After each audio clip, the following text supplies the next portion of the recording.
मेरा प्यारा नबी कितना प्यारा नबी सारी दुनिया का है वो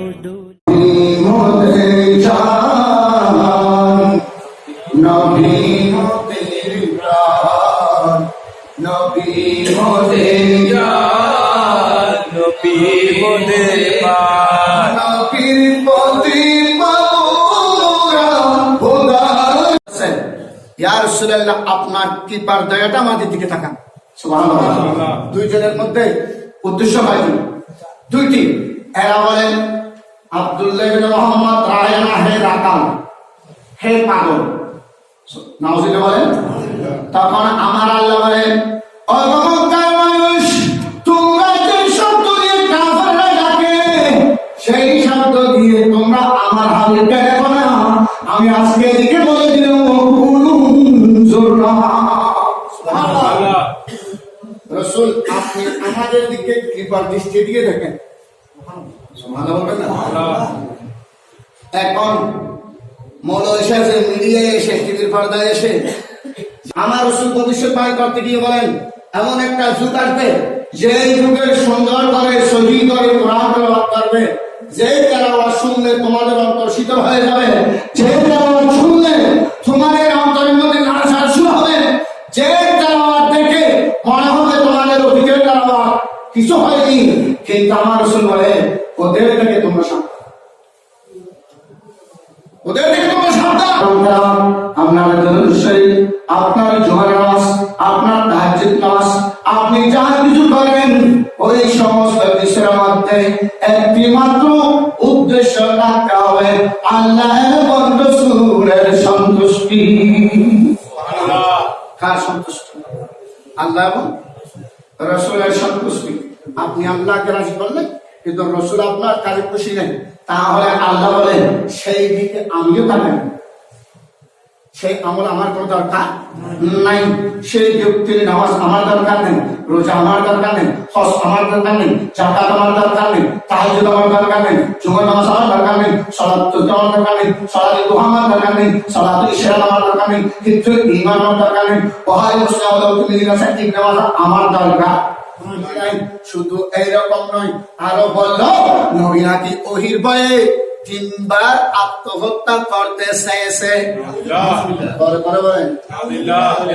ঈমান আছে কোথাও যদি দেখাতে পারো আমার নবী ওহী। তোমরা তো বাবা কোরআন তাফসীরও বুঝো না, হাদিসও বুঝো না, মানামাতুল বুঝো না, মায়ের মুকাল্লাদ বুঝো না, বুঝলে কেন এইরকম ভাইরাস কথা বলো যেটা দিয়ে যারা শুনে তাদের ঈমান যাবে না, তাদের যারা নিয়ন্ত্রিকারা দিবেন এমন তারা ওরা হতাই তিনটে বেটি খেয়া করতে পারে মনে হইলে 3টা বেটি তোমরা কি হইল ঠিক এখন পুকুরি হতা ইয়ে দেখে ঠিক করে যাইও ঠিক দ্বারা জানি হর না জানি হর তবাগারম ফরস তবাগারম আমরা তবাগারম ফরস নবী সর সামরাহাই কি হইলে দেখ মনে হই এটা হতরে ঠিক করে না হবে ওটা তুই পর্যন্ত হল না এটা তো বারাটি মনে হয় আমলিকে কি মনে হয়। কারণ এক সময় রাসূলের যুগ এর ফলের যুগে কাফেররা আমাদের সাথে যুদ্ধ করত, এখন এরা করে না, এরা আমাদের সাথে আমাদের ভাইদের সাথে যুদ্ধ লাগিয়ে দিয়েছে। এটা কে? এটা হলো ব্রিটিশ। এটা হলো কে? ব্রিটিশ। এই দেশের মধ্যে ইসলামের মধ্যে এত দলাদলি, এত কথা, এত ভাইরাস, সব কিছুর নায়ক হলো কি? এরা চিন্তা করলো মুসলমানের সাথে আমরা যুদ্ধ করে পারবো না, অতীতও পারে নাই, বর্তমানও পারবো না, ভবিষ্যতেও পারবো না, তবে পারবো যদি তাদের মধ্যে ছিন্ন বিচ্ছিন্ন করা যায়, দলকে যদি ভেঙে দেওয়া যায়, তাদের ঐক্যবদ্ধতাকে যদি বিচ্ছিন্ন করা যায়, তাদের মধ্যে যদি আমাদের বীজ বহন করা যায়, এই কি করলো এর গবেষণা করলো ইহুদিদের পাণ্ডত্য দিয়ে হবে না, প্রান্ত দিয়ে হবে না, হ্যাঁ প্রান্ত দিয়ে হবে না, কি দিয়ে হবে? এরা চিন্তা করলো এটার মধ্যে যাদের মুখ সামু, যারা মুখের পাশা দিয়ে মানুষের মন আকর্ষণ করতে পারে, তাদেরকে 1000 লক্ষ কোটি টাকার দালাল দিয়ে ক্রয় করতে হবে। এখন ক্রয় করে যখন এখানে আসলো মানুষের সমাগম দেখতেছে, ওনার অন্তরের মধ্যে অহংকার এসে গেছে। কি এসে গেছে? বলতেছে বাংলার মানুষ আমার জন্য পাগল। তখন উনি বলতেছেন নবী মূর্খ। বলেন নবীর ছাগলের চামড়া খাইছে, মা খদিজাতুল কুবরা ইনটেক নাও ব্যবহারিত নাউজুবিল্লাহ বলেন। আর একজন স্বামী নিছে, ওনাকে উনি বিবাহ করছে কেন? ওনার মধ্যে এত শক্তি থাকলে নাউজুবিল্লাহ বলবেন না? তুমি বাবা হাদিস পড়ো না? তুমি কি হাদিস পড়ো না? তুমি কোরআন পড়ো না? তুমি ডক্টরেট ডিগ্রি দিয়ে কি করবো? তোমার ডক্টরেট ডিগ্রি তো তোমার ইমান নষ্ট করছে। কি নষ্ট করছে? ইমান। ইমান বাবার টাকার কাছে বিনিময়ে বিক্রি করা যাবে না। ইমান আমরা তো এমনি পেয়ে গেছি। সাহাবায়ে কেরামদেরকে জিজ্ঞাসা করুন, ইতিহাসকে জিজ্ঞাসা করুন, আপনারা ইসলাম কিভাবে পেয়েছেন, ইমান কিভাবে পেয়েছেন? তখন এদের ইতিহাস কোরআন সুন্নাহ ইসলাম কেউ উত্তর দেবেন। আমরা ইসলাম পেয়েছি, আমরা ইমান পেয়েছি। দাঁড়িয়ে থাকলে খয়া যাবে ভাবে হাতের উপর রাখা কঠিন, তার চেয়েও বেশি কঠিন পরীক্ষা নিয়ে সেকেন্ড পোকা নিয়ে রক্তাক্ত হয়ে স্ত্রীকে বিবাহ ভাঙিয়ে বাইকে দিন ভাঙিয়ে বাপ ছেলেকে দিন ভাঙিয়ে আমরা আপন জীবন বিসর্জন দিয়ে ইসলামের ইমান দিয়েছি। আমাদের মতো মোল্লাদের কারণে ইসলাম আসে না। ঠিক না ঠিক? এখন ইসলাম কি বলে? আপনি মুসলমান, আপনি যদি ইমানি মুসলমান হয়ে থাকেন, আপনার মধ্যে যদি ইমানের বেদনা থাকে, তাহলে আপনি তো আজান শোনার পর পুকুরের গাড়ি গল্প করতে, মোবাইল নিয়ে টিভি করতে পারেন। কি বল? এত দুঃখ, এত বেদনা আল্লাহ আমাদেরকে যে নিয়ামত দিয়েছেন, সে আই নিয়ামত গণনা করে শেষ করা যাবে না। ওয়াইন তাআদ্দু মিন নি'মাতিল্লাহি লা তুহসুহা ইন্নাল্লাহা গফুরুর রাহিম। আল্লাহ আমাদেরকে এত নিয়ামত দিয়েছে, যে নিয়ামত গণনা করে শেষ করা যাবে না। আল্লাহ চোখ দিয়েছে, হাত দিয়েছে, পা দিয়েছে, জবান দিয়েছে, হাত দিয়েছে, সমস্ত নিয়ামত দিয়েছে। কি শুধু দুনিয়ার মধ্যে বহু বেগের মেজা হয়ে গেল নাকি আল্লাহরে বাদ করে গেল? তুমি খানা কি দিও, নামাজ পড়ি, কি করি, রাতে বাদ দিই, সেদ্দুর ফাদ্দুর সাই নামাজ বোধকে এক বেশন মানুষ বসে আর তো বেশ খাইতে হম হাইতে এখন হাইতে দিব হতে এই যখন মান মানা আর আল্লাহ খাইবার খাইতে দিব যে নাকি ডায়াবেটিস যাতই ইবে খাইতে চাইলেও পারিব না। এক কাটলক দি আপেল হারিয়ে একটা না হাইতে দেবে, যদি গোড়া খাই দাও খাইতে যাবে তো আরেকজন আপেল হাত দিয়ে যদি ভাই দেই না পারে তাহলে বলবো না কি বল। আপনি এশার নামাজ পড়ে খাওয়া দাওয়া করেন, আপনি ওই সমস্ত কিছু ছেড়ে হাজত ছেড়ে আবার উজু করে একবার আলহামদু 9 বার কুল হুয়াল্লাহ 11 বার দরুদ শরীফ পড়ে আপনি যদি ঘুমান, আপনার ওই ঘুমের মধ্যে 70,000 দিনারের দান করার সওয়াব পাবে।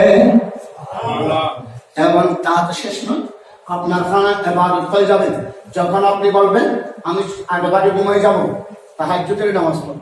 কিসের নামাজ? তাহাজ্জুদের নামাজ পড়ব, ফজরের নামাজ জামাতে আদায় করব। ও আমার বন্ধুগণ, ও আমাদের মুরব্বিগণ, আমার ভাইগণ, আমার স্নেহের ছোট্ট বাচ্চাগণ, আমার পর্দার আড়ালের মা ও বোনেরা, একটু করে নিঃশ্বাসটা নিয়ে নাও, মাথার মধ্যে নিঃশ্বাসটা ঢুকাও, ওই মেমোরির মধ্যে নিঃশ্বাসটা রেখে বারবার রিপ্লে করে দেখো এটা কেন এইরকম কেন নিঃশ্বাস। আপনার ওই সন্ধ্যা থেকে সকালের আজান পর্যন্ত প্রতিটি নিঃশ্বাস খানাও কি খানাও কি এবাদত। মুসলমান এখন আমরা খাবো, এবাদত করব, আমরা নামাজ পড়বো, আমরা রোজা রাখবো, যার যতটুকু সম্ভব মিথ্যা থেকে বেঁচে থাকবো, ফরনিয়া থেকে বেঁচে থাকবো, গীবত থেকে বেঁচে থাকবো। হুজুর প্রশ্ন করতে পারেন, আপনি এখন বললেন আমি এটা বাবা গীবত বলি নাই, এটা গীবত করি নাই। গীবত বলে ওটাকে একজন মুসলমানের অপরিবর্তে আরেকজন মুসলমান দোষ খুঁজে বেড়ান, আর এই ব্যক্তিকে মুসলমান বলা বলা আজকে হোক পরবর্তী। আমার আল্লাহ বলেন, এ ধনী, হে পয়সাওয়ালা, হে কোটিপতি, শিল্পপতি, তোমাদেরকে বলতেছি তোমরা জিহাদ করো। তোমরা কিভাবে জিহাদ করবো?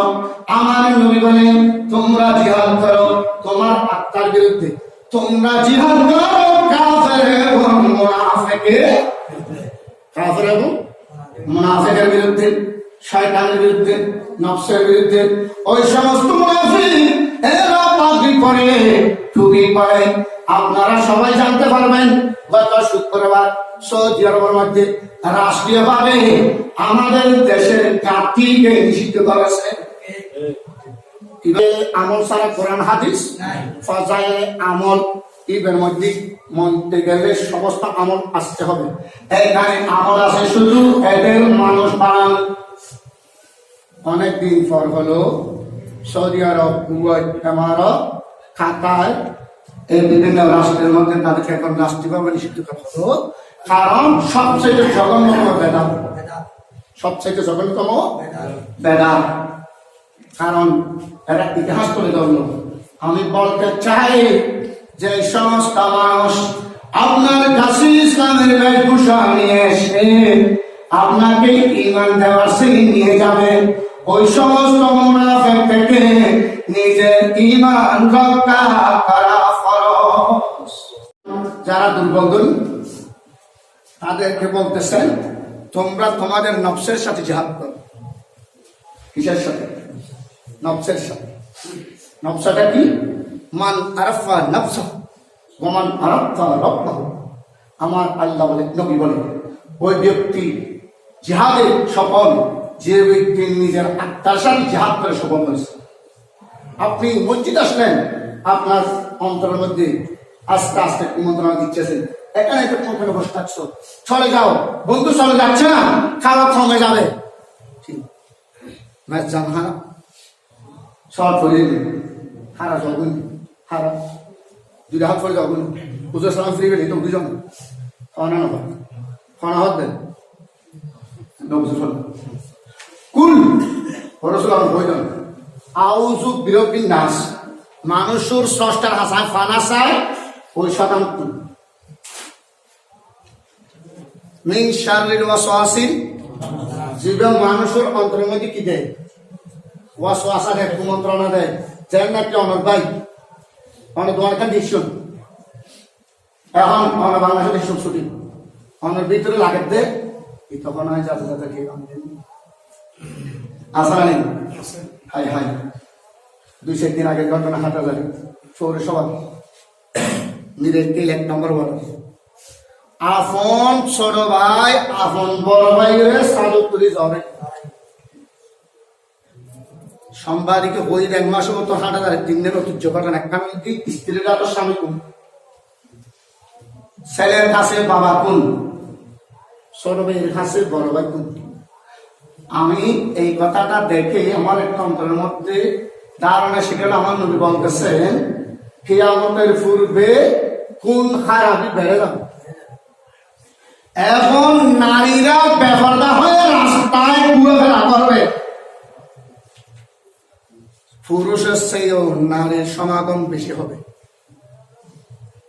কিসের বলি 4 দিন দেখি ঠিক আছে কোন ভাগ্যে না হননি ভাগ্যে না হননি ভাগ্যি কোন নারী ধরে গাড়ে দূরণ ভাগ্যে না হননি সজন সব মর প্রবেশনে এই প্রবেশী কুশল তুই গেছো হয়তো হনাই তোমার বার্তা তো বিদেশ তোমার বার্তা তার বার্তা বিদেশ আমি ইচ্ছা পারে হতে বেরো দাম দেখি হতে বাজার কেমন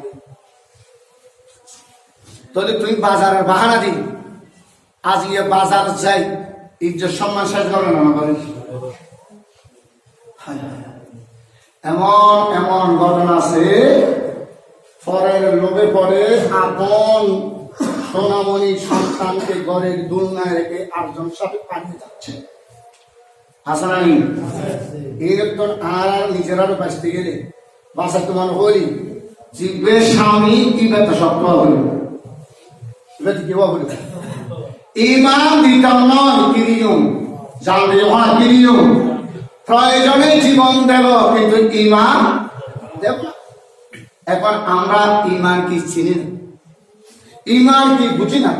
যদি আমাদেরকে শাহজালালের মতো তলোয়ার নিয়ে যুদ্ধ করতে হতো, যদি হোসাইনের মতো রক্ত দিতে হতো, সিদ্দিক আকবরের মতো রক্ত দিতে হতো, ফারুক আজমের মতো মসজিদের নামাজ অবস্থায় শাহাদত বরণ করতে হতো, ওসমানের মতো শহীদ হতে হতো, মওলা আলীর মতো মসজিদে নামাজ অবস্থায় শহীদ হতে হতো, তাহলে আমরা বুঝতে পারতাম ইমান এটা কি। এখন ইমান কি, ইসলাম কি, ইমান কাকে বলে, ইসলাম কাকে বলে সেটা আমরা জানেন না, বুঝি না। এটা বুঝতে হবে। এখন আমরা আল্লাহর ইবাদত করি কিন্তু আল্লাহকে কখনো দেখি নাকি দেখছি? তবে আল্লাহ আমাদেরকে দেখতেছে। হাদিসে পাক আছে, আমার রাসূলকে জিবরিল একদিন এসে প্রশ্ন করলো ঈমান কাকে বলে বলেন। হঠাৎ আল্লাহ রাসূল পরকাল ভালো মন্দর প্রতি বিশ্বাস রাখেন, এর নাম কি? ঈমান। আরে ইনসাফ কাকে বলেন বলেন। আমার রাসূল বলে নিজের আত্মায় যে কাজটা করতে বাধা দেয় ওই কাজটা না করে পিড়ার নাম ইনসাফ। ইহসান কাকে বলেন? আমার নবী বলে তুমি নামাজ পড়ো যেমনি ভাবে তুমি আল্লাহকে দেখতেছো, সুবহানাল্লাহ না, নতুবা এমন ভাবে নামাজ পড়ো তুমি না দেখলেও আল্লাহ তোমাকে দেখতেছে। গ্যারেজের মালিক যখন থাকে তখন ওইখানে যারা কর্মচারী এরা কাজ কি করে হবে, মালিক না কি হবে চুরি। তবে ওনারা যেন প্রত্যারণ যে আল্লাহ দেখি কিন্তু ইমান আছে নাই, আল্লাহ আল্লাহ দেখে ইমান আছে নাই, আল্লাহ রক্ষণাবেক্ষণ আছে নাই। তুমি গুমবে হবে এটা তো ফোনে কিছু দিয়ে গুমবে না, হ্যাঁ হান কিছু দিও না। এস পর্যন্ত হান বুকো কেয়ার খানা মতো আপ ঢুকে না, চেহারা ঢুকে না, তেলা পোকা ঢুকে না, বিচ্ছু ঢুকে না, বহুত কেয়ারটা এক এক জনের এক অভ্যাস, বহুত কেয়ারটা আগ ওই গুমটা আসে না নেই। এস পর্যন্ত মশা ঢুকে না। কেয়া আল্লাহ তো বান্দা তুই কেশা নামাজ পড়ি ও জুবানের গুমে ইউস আয় তুই বুঝি বুঝছিস আয় আল্লাহ তুই বান্দার ফজর পর্যন্ত ডিউটি করে বললাই একজন ফেরেশতা নিযুক্ত করে তোর নাক, তোর গান, তোর খান সমস্ত কিছুর ফারা দেবে। এটা লাই আয়াতের জোরে গুনলে জোরা ভাজা হরে দিত না। ইয়াই সাই যাবা হুজুর ফরকি করি বেলাই জোরা হর কাট করা যে রাইট জোরে গুনলে সাই কারণ ফরকি নিয়ে দিলে এটা আফা দিলে হবে আফা দিলে ইব্রাহিম খলিলুল্লাহর কো বিড়াল আছে বিড়ালি বেন মেও যত হইতে এত মেয়া মানে কি মানে খানা বানাইতে মনে হবে তো হয়তো চাই আজি দিন আই যে খাওয়া চা এখন বিরিয়ানিও হয়তো হব খানা মিয়া মানে দিলে 4 জন ইব্রাহিম খলিলুল্লাহ খানা ফেলাই হজন 3 জন এখন প্লেট 3 গিয়ে আর একটা নাও যাই হলো চিতই হয়তো কি হই এখন চিন্তা করে গেল আল্লাহ ইব্রাহিম খলিল বন্ধুরে তারা সামনে তুই বিলেরে কম মিয়া চিন্তা কই সেবে না হঠাৎ কাছে দিল ওই বিড়াল ইব্রাহিম খলিলুল্লাহ আওড়া করার সাথে সাথে জাপটা মেরে মুনাফিকের কাপড় ছেড়ে দিল। এই ইব্রাহিম খলিলুল্লাহ উনি দাওয়াত দেন নাই, উনি মেহমান না, উনি আপনি ইব্রাহিম খলিলুল্লাহর নবুয়তকে পরীক্ষা করার জন্য মুনাফিক এসেছে। সেই মুনাফিককে তোমার বিড়াল সিং দিতে পারে দিয়েছে। উচ্চ বাক্য বলে সুবহানাল্লাহ। বিলে কিছু নেই কিছু নেই আমরা তাই কিছু ফরিয়ার গুণ চাইলি এটা শতান দেখো কা কারণ ইয়ের প্রতি ইমান ফোন নেই মা নেই হলা ফোন নেই মা নেই হঠাৎ বাড়ি দিতে লাগবে মশাই যেহেতু বাইতুল মাল ফার দিতে দেয় হঠাৎ আবু খোরাইল খান খোরাইল আবু খোরাইল ওর কাছে একদিন বসে গেছি এবার ধরে ফেলি কি এবার হঠাৎ আমি খালি আর আসতাম না আমি যে হঠাৎ ঘুরাইল গত রাতে তোমার কাছে এখন তো মেহমান এসছে না হদাইছি কি হই হদাই তাহলে আমি মনে করি আমি যে হঠাৎ আবহাওয়ার আগাম হানি হয়ে গেলে সুবহানাল্লাহ বলে সুবহানাল্লাহ দ্বিতীয়বার একশি আবার ধরবি তৃতীয়বার খোলায়া মৌসুম আবার করে রেশে আসছি কি হই আর নয় হই কথা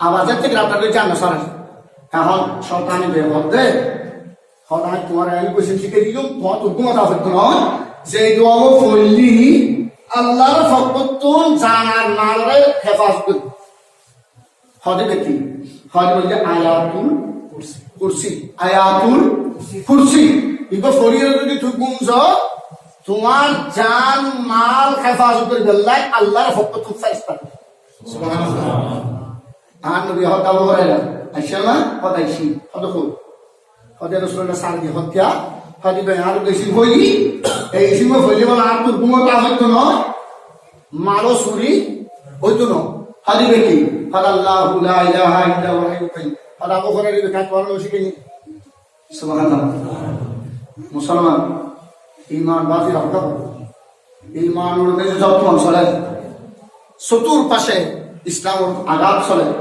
আক্রমণ চলে লাঞ্ছিত বাঞ্ছনা চলে শুধু ইসলামের ফুতুল বানায় ফুটবলের মতো লেখতেলি হয়তো না আমরা মনে হইতে কিন্তু মানুষ জানিয়ে তুমি ইসলামের প্রেমিক প্রকৃত পক্ষে পয়সাই একজন ইসলামের প্রেমিক নাই চিন্তা করি চাইলাম তুই ইসলামের প্রেমিক এটা এইভাবে কইলাম তাহার হাতে ফিসুল ইতিহাস পয়ে ওর ইসলাম অন্যজি নমানি ও মসনদ দখল করি বললে বলি আলোচনা এই ধরনের জিহাদ হারাম এই ধরনের জিহাদ কি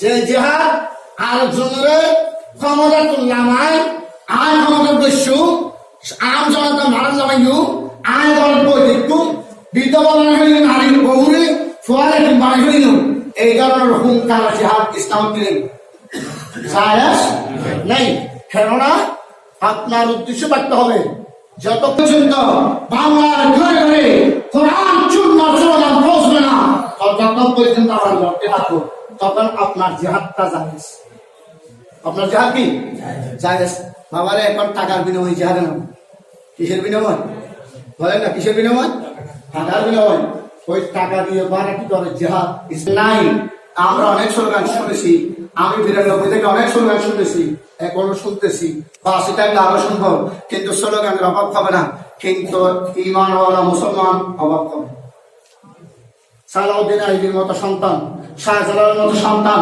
শাহ আমাদের মতো সন্তান গরিব নওয়াজ গৌসুল আজম দস্তগীরের মতো সন্তান এই ধরনের সন্তান অভাব হবে আল্লাহ আমাদের সকলকে বুঝার তৌফিক দান করুন আমার দ্বারা তৌফিক দান করুন আমিন 5 ওয়াক্ত নামাজ পড়বেন আসসালামু আলাইকুম ওয়া রাহমাতুল্লাহি তাআলা ওয়া বারাকাতুহু মুস্তাফা শান মুস্তাফা কনফারেন্স হইব আমরা প্রত্যেকেই অংশগ্রহণ করবেন বাংলাদেশের বাসা বাসা আলেম ওই জায়গার মধ্যে তশরিফানের শিখবে বিষয় আছে ডক্টর এরশাদ মোহানি শেষ মাস যারা বৃহত্তর প্রশ্ন আছে প্রশ্ন করবে ও প্রশ্ন উত্তর করে আধা ঘন্টা প্রায় প্রশ্ন উত্তর করে যখন প্রোগ্রাম যে হন বিষয়গুলো অনন্য যেন প্রশ্ন করতে দেবেন যথাযথভাবে কোরআন সুন্দর উত্তর পায় হয়তো অনুসরণ করতে দেবেন আমি আসসালামু আলাইকুম ওয়া রাহমাতুল্লাহি ওয়া বারাকাতুহু